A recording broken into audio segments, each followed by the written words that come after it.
Meanwhile, there's a new threat from China. It is building a new weapon, a weapon that can hijack satellites. This is what the Americans claim. It is part of a secret intelligence report prepared by the CIA. Recently, that assessment was leaked. And here is what it says. China is building sophisticated cyber weapons. They'll have the ability to, quote-unquote, deny, exploit or hijack rival satellites.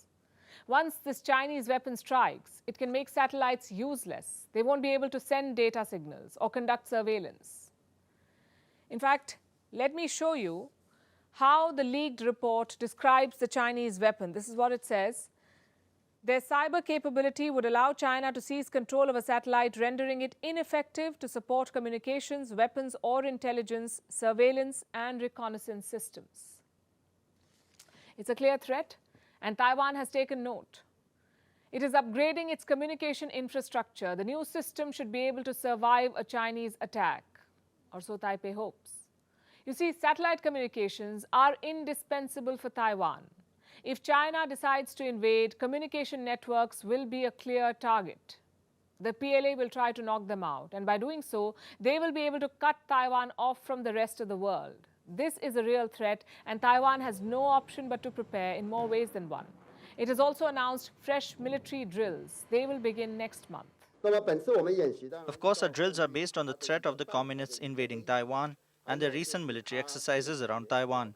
So the Combat Planning Department has designed rigorous scenarios for both the computer-based command post drills and the field drills to test the preparedness of the armed forces to conduct defensive operations and their battle planning abilities.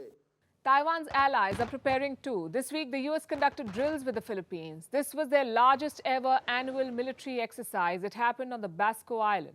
This is a remote island near southern Taiwan. Military experts believe if China invades Taiwan, this island could become the front line. Because through this island, the Chinese Navy can access Taiwan's eastern coast. Earlier this month, the PLA made its presence felt in the region. They sent an aircraft carrier. It is called Shandong. The Shandong carrier conducted a transit in these waters, and the PLA did not stop there. It followed up with fighter jet drills. The US is responding to these Chinese provocations. They too are conducting more drills with regional partners. Meanwhile, Australia is upping its defenses too. It has a new defense strategy in place. The policy was announced this week. It did not name China, but the report clearly spelled out the threats from the dragon. Now, Australia is strengthening its defense forces. It plans to build guided missiles by the year 2025. In fact, it's an old plan, but earlier Australia had set a deadline for 2027. Now they're pursuing it more urgently. More money will be pumped into this project. We're talking about something to the tune of $1.6 billion. And this shows a clear realignment of priorities. Right now, Australia has more land-based weapons, but it wants to shift to tactical weapons. It wants more missiles to strike far-off targets. Guided missiles fit that description. They can be controlled while they're still in the air, and they can strike moving targets. The trajectory is clear. China does not rule out a war to take Taiwan, so the PLA is ramping up its preparations. It is adding more weapons to its arsenal. It is engaging in military provocations around Taiwan, and Taiwan and its Western allies are responding to this with more drills, with more weapons. But not everyone wants to pick sides, especially in the West. You already know about France's position. Now we have the United Kingdom.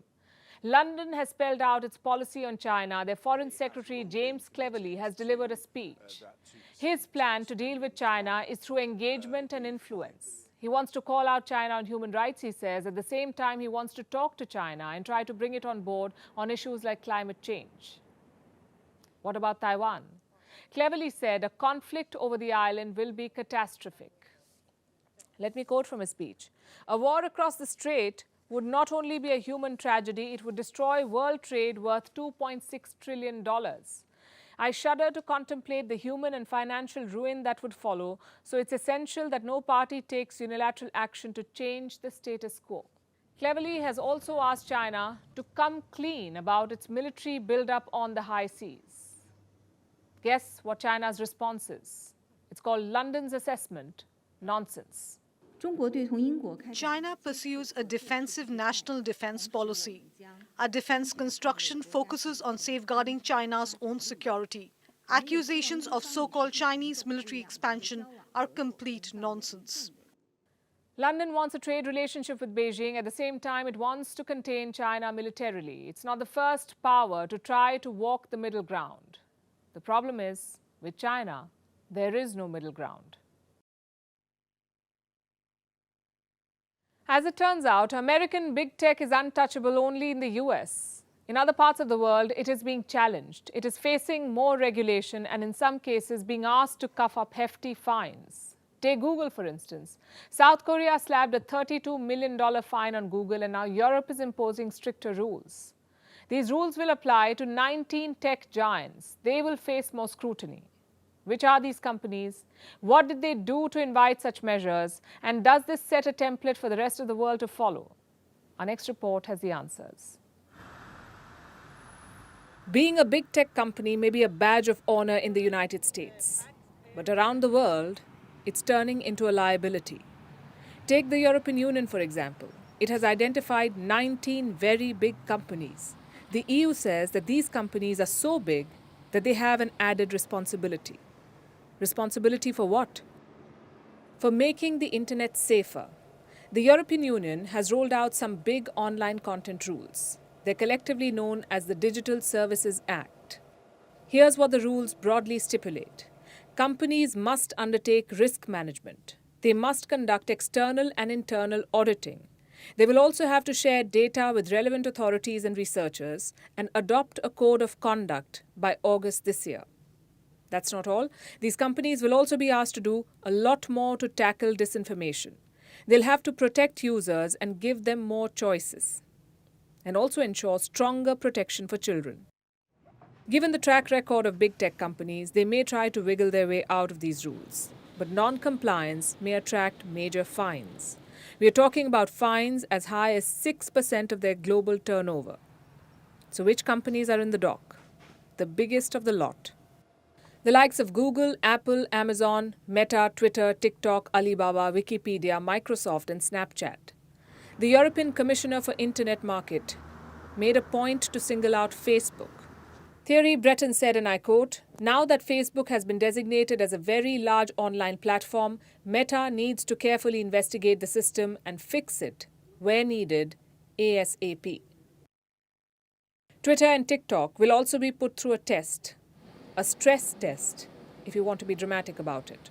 They'll be put under intense testing, and how they perform under stress will determine the stability of their systems. The European Union has a love-hate relationship with big tech. Europe needs these companies as much as the rest of the world does, but it also wants to make sure that these companies abide by European laws. It has slapped hefty fines on the likes of Google and Apple. American tech giants have been accused of tax evasion, stifling competition, using unfair means, and also spreading misinformation. In July last year, the European Parliament rolled out the Digital Markets Act. Its goal is to curb the market dominance of big tech companies and make the digital world a level playing field for all. Companies found violating the act would be fined up to 10% of their global revenue. In 2017, Google was fined 2.4 billion euros. The next year, it was slapped with a 4.3 billion euro fine, and then in 2019, it had another 1.5 billion euro fine. All these fines were imposed because Google was found abusing its dominant market position to kill competition. For all its faults, the EU is indeed waging a spirited fight against big tech. And that's a lesson for the world. Big tech companies can be taken to task. They just need to be given the right motivation, which, in the case of the EU, is the promise of billions of dollars in fines. Our last story tonight is about crickets. Crickets, plural. We're talking about the insect, not the sport. What are your thoughts about having them as food? A lot has been written and said about their nutritional value, and now a Canadian food writer has hit the headlines with her take. She says she uses crickets as baby food. She swapped them for meat and calls the bugs a healthy and extremely cheap source of protein. Now, for some cultures that are used to eating crickets, this may not seem like news, but a lot of the world is just beginning to explore the idea of binging on bugs. Here's more. We want to give our families the very best. to ensure that children grow up hale and hearty. That means making sure they eat their veggies and get plenty of nutrients like protein. After all, it's an essential building block for our bodies. But would you be okay with unorthodox sources of protein? Like insects such as the cricket. A Canadian food blogger named Tiffany Lay definitely doesn't mind. She's been feeding her 18-month daughter crickets and swears by it. Now, crickets aren't some novel food fad. Various cultures around the world have been consuming them for millennia. They're even considered a superfood. Why? Because crickets are full of protein and other nutrients, like vitamin B12, calcium, iron, magnesium, fatty acids, and potassium. And not only are the bugs healthy, they're easy to farm too. They grow fast and have a very high nutrient-to-body ratio. Not to mention, they don't take as much space nor emit as many greenhouse gases as traditional meat sources. So they're good for the planet too. In fact, this is true for all insects that are consumed. And there are a lot. The UN Food and Agriculture Organization says almost 2,000 species of insect are consumed around the world. Eating insects like the cricket is common in Asia, Africa, and South America. Certain indigenous groups in Australia eat them as well. India is no stranger to the practice of insect eating either. From fried udonga montana in Mizoram, known locally as thangnang, to ant chutney in Odisha. Some 40-odd insects are eaten in India, Pakistan, and Sri Lanka. Thailand is particularly famous for eating insects, with street stalls lining up to sell crunchy cricket snacks, or in other forms like cricket powder burgers.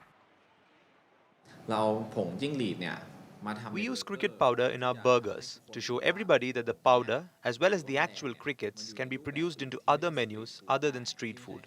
Crickets don't have to be on street vendor stalls that are served only with soy sauce. They can be burgers, bakeries, soft cookies, or even paprika seasoning used to flavor French fries. These are all possible. This cricket powder is what the Canadian food writer feeds her child. It's extremely healthy, being about 65% protein. The powder has been around for a while now. It's easier for people who've never eaten crickets to stomach. Because insect eating is still considered odd or gross, predominantly in the West. I think people would accept the edible insects more if you make their appearances less scary. You can see foreigners walking past, and they didn't dare try the insects, so if they are processed into something more appealing, then people could eat them more. There are some risks when eating insects though. Crickets, for example, are known to carry a large amount of bacteria. They need to be properly sterilized before consumption. But that's true about all meat. So the bottom line is, while they may look disturbing, crickets are a great source of nutrients. And moving towards insect consumption may actually make the world a healthier and greener place. Email exchanges from inside the BBC, they talk about the risk of violating Indian laws. It's easier to rake up the freedom of speech debate, but does it give anyone a free pass to knowingly violate the law? America supports India because it needs India's support in return. And India is working with the US because it suits India's interests. This is how geopolitics works. Last night, he diffused a crisis with his defense minister. But today, Netanyahu was confronted with a new problem. His cabinet seems to have rebelled against him. The UK is looking at the Indian subcontinent to fill its coffers. That India seems to be negotiating from a position of power, like a partner and not a former colony.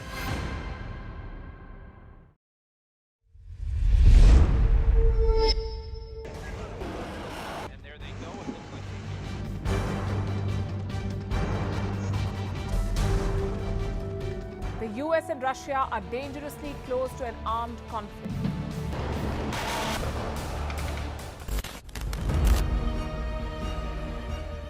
This year, 2023, New Delhi will be the capital of global diplomacy.